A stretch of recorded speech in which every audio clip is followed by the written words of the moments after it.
Hi అండి, welcome back to my channel. ఇప్పుడు ఈ వీడియోలో అయితే ఇంట్లోనే సెర్లాక్ మనం ఎలా తయారు చేసుకోవాలి అనేది అయితే చూపిస్తున్నాను, చూసేయండి. ఫస్ట్ రైస్ అయితే తీసుకోవాలి. 2 గ్లాసెస్ రైస్ అయితే తీసుకోండి. ఏ గ్లాస్ అయితే మీరు తీసుకుంటున్నారో అదే కొలత అయితే పెట్టుకోండి.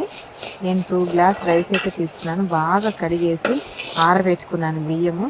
తరువాత అయితే డ్రై రోస్ట్ అయితే చేసుకున్నాను. బాగా వేయించుకున్న తర్వాత కలర్ చేంజ్ అయ్యేదాకా మనం అయితే వేయించుకోవాలి. తర్వాత ఒక ప్లేట్లో రైస్ అయితే తీసుకొని సైడ్ అయితే పెట్టేసుకోండి. తర్వాత మీరు ఏ గ్లాస్ అయితే రైస్ తీసుకున్నారో అదే గ్లాస్కి ఒక పావు భాగము కందిపప్పు అయితే తీసుకోండి. ఎక్కువగా కనుక తీసుకుంటే కొంచెం గ్యాస్గా ఉంటుంది కదా పిల్లలకి, అందుకని అయితే నేను ఎక్కువ తీసుకోలేదు. 1/2 గ్లాస్ అయితే తీసుకున్నాను. అది కూడా బాగా డ్రై రోస్ట్ అనేది చేసుకున్న తర్వాత కలర్ చేంజ్ అయ్యి తర్వాత మనం ఇది కూడా సైడ్ అయితే తీసి పక్కన పెట్టేసుకోండి ప్లేట్లో. తర్వాత అయితే థర్డ్ ఇంగ్రీడియంట్ అయితే వచ్చేసి మకానా అండి. కొంచెం మకానా అయితే నేను ఎక్కువే తీసుకున్నాను, ఎందుకంటే మకానాలో చాలా పోషక విలువలు కూడా హెల్తీగా ఉంటుంది, అందుకనైతే తీసుకున్నాను. ఇవి కూడా డ్రై రోస్ట్ చేసుకున్న తర్వాత నేను వీడియోలో చూపించిన విధంగా అయితే రావాలండి. మకానా చాలా క్రిస్పీగా కరకరలాడుతూ అనేది కనుక వస్తే అప్పుడు రెడీగా ఉన్నట్టు మనం పిల్లలకి అనేది పెట్టడానికి. మీరు సపరేట్గా కూడా పెట్టచ్చండి పిల్లలకి. మకానా అనేది వేయించి చాలా అంటే చాలా హెల్దీ కూడా. అట్లాగే తర్వాత మనము ఓట్స్ కూడా తీసుకోవాలి.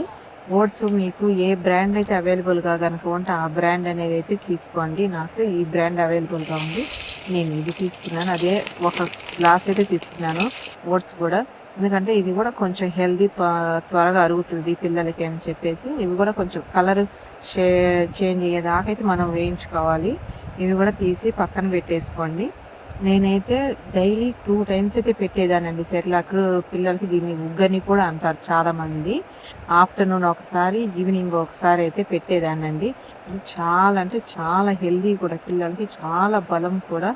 ఇది 2 టైమ్స్ కానీ లేకపోతే డేకి 1 టైం పెట్టినా కానీ మీకు పిల్లల్లో చాలా తేడా అనేది కనిపిస్తుందండి. తర్వాత అయితే నేను ఒక రెడీ చిల్లీ అయితే తీసుకున్నాను. తర్వాత 2 నుంచి 3 స్పూన్స్ దాకా అయితే వాము జీలకర్ర పౌడర్ అయితే తీసుకున్నాను. ఇది మొత్తం చల్లారిన తర్వాత అయితే కొంచెం కొంచెంగా మిక్సీ అయితే పట్టుకోండి, ఎందుకంటే బాగా మెత్తగా రావాలి పిల్లలకి మనం పెట్టడానికి కూడా, ఎందుకంటే వాళ్ళు తినలేరు కదా, అందుకని మింగేస్తూ ఉంటారు. అందుకని బాగా మెత్తగా అయితే ఫైన్ పౌడర్ లాగా అయితే చేసి పెట్టుకోండి. తర్వాత ఒక ఎయిర్ టైట్ కంటైనర్లో అయితే ఒక బాక్స్లో అయితే పెట్టుకొని, ఇది 1 వీక్ లేదా 10 డేస్ దాకా అయితే వస్తుంది మీరు పిల్లలకి పెట్టేదాన్ని బట్టి. అంతేయండి. ఇంకా ఈ వీడియో మీకు ఈ వీడియో కనుక నచ్చితే లైక్ చేసి షేర్ చేయండి. అలాగే నా ఛానల్ని అయితే సబ్స్క్రైబ్ చేసుకోండి. Thank you. బాయ్.